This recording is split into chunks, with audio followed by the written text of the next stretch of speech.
अस्सलाम वालेकुम नाज़रीन, मैं मोहम्मद आदिल 99 टीवी में आपका इस्तकबाल करते हैं। All India Muslim education society nation builder awards का प्रोग्राम मुनक़िद किया गया है, जिसमें से 60 स्कूलों को इनामों से नवाजा गया है और उर्दू के टॉपर्स स्टूडेंट्स को और टीचर्स को, करस्पॉन्डेंट्स को इनामों से नवाजा गया है।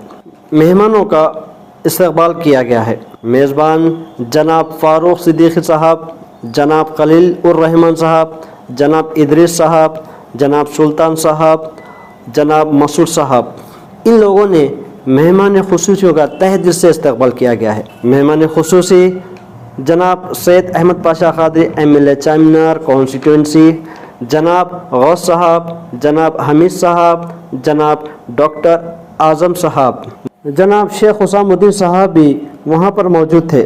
इस प्रोग्राम के ऑर्गेनाइज़र है शाहीन जूनियर कॉलेज, जिन्होंने काफ़ी अच्छा ऑर्गेनाइज़ किया। हम उनको दिल की गहराइयों से मुबारकबाद पेश करते हैं। बहरहाल मैं आप हजरात से इतनी गुजारिश करूँगा कि हमारे उर्दू हमारे लिए इस वास्ते भी मुक़द्दम है कि हमारा इस्लामी जो लिटरेचर है उसका तमाम तर्जुमा हम उर्दू में समझते हैं।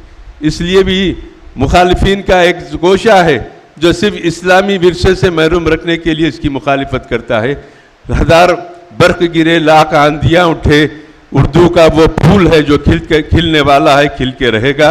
उर्दू का मुस्तक़बिल दरख्शां है, रोशन है, उससे मायूस होने की ज़रूरत नहीं है। इंशाअल्लाह आप हज़रात अपने बच्चों को उर्दू में तालीम देते रहिए, उर्दू से उनका रोशन मुस्तक़बिल होगा।